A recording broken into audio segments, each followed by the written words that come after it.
Hello students, so are we ready for factoring? Of course you are. So let's start. First of all, let's read what the question says. The question says, factor the expression. What it means is that I need to find two numbers or two binomials in this case, that when I multiply them together, it actually gives me x squared plus 9x plus 20. So the first thing that we're going to do, I'm going to ask you to write down that standard form right below the problem. So we're going to write down ax squared plus bx plus c. This is going to help me identify who's a, who is b, and who is c. So at this point, I know what you're thinking. Miss, a has no number above. So when there's no number as a coefficient, we always write a 1. Therefore, a becomes a 1. So let's write a 1 here. B, it's a 9. And C is a 20. So using those, I am going to go ahead and do a method, which I call it the X method. In this way, it can help me find the factors for my trinomial. So let's draw an X and a table, a T, and I'll give you a couple of seconds for you to do it, and I'm going to do it myself. Okay, let's continue. So now I'm going to do my X right here. So in the top space, we're going to find the product for A times C, which is 20. In the opposite side, it's going to be the value for B, which is a 9. In the left and on the right side, it's going to be for the coefficient A, which in this case is a 1. So now the question is who goes on those two sections, right? So that's going to help me to use the T that I have on the right side. So the first thing I need to know is that my 20, it's the answer that I'm looking, but I will find it when only and only when I'm looking for the product for the two factors. Now, if I'm looking at the sum, then I will need to think about getting a 9. So this is what it means. I need to find two numbers that when I multiply them gives me a 20, but when I add them, it gives me a 9. So I always tell students to start with the lowest number, which is 1, and you multiply 1 times 20, and you actually get a positive 20. Also, keep in mind, guys, that if you multiply a negative and a negative, it gives you a positive. Therefore, my answers could also be a negative 1 and a negative 20, because that will still gives me a positive 20, right? So I'm going to do the one on the right, which means I need to find the sum for those numbers. So I'm going to go ahead and add 1 plus 20, which gives me 21. And I'm going to add negative 1 plus a negative 20, which gives me a negative 21. So neither one of those are my answers that I'm looking for. So I'm going to continue. After the 1 comes a 2. So I'm hoping that you know that 2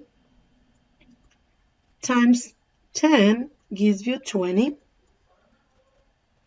But at the same time, negative 2 times a negative 10 also gives you a positive 20. Okay, so let's look at the right side. That means I'm going to add 2 plus 10, and that gives me a positive 12. And negative 2 plus a negative 10 gives me a negative 12. So no, those are not my answers yet. I'm going to continue. How about 3? Is 3 a factor of 20? No, right? What about 4? Yes, because if I multiply 4 times 5, gives me a 20. But also if I multiply negative 4 times a negative 5, I also get a 20. Okay? So what we want to do is we're going to add the numbers now. So I'm going to add 4 plus 5. And guess what I get? Yeah, I got a 9. Bingo! This is what I want. So now I can see that I do get a 20 and I do get a 9 from those two. So we're going to rewrite those numbers on my X. So right here on the left side, I'm going to go ahead and place a 4. And on the right side, I'm going to place the 5. Now remember that X always follows on the section where the coefficient A is. So what I'm going to do now is I'm going to kind of highlight these two. You can circle them because those are the ones that we're going to use to rewrite my factors. So my factors are 1x plus 4 and also 1x plus 5, which I can rewrite them without the 1 because, yep, it's not needed. So I got x plus 4, x plus 5. These are called the factors that I found for my answer, right? So I know what you're thinking. What does that have to do with the left side that actually says product? Well, remember, product means multiplying. Factors, it's also related to multiplying. So what I want to do next, I'm going to rewrite those two factors that I found, which are x plus 4 and x plus 5.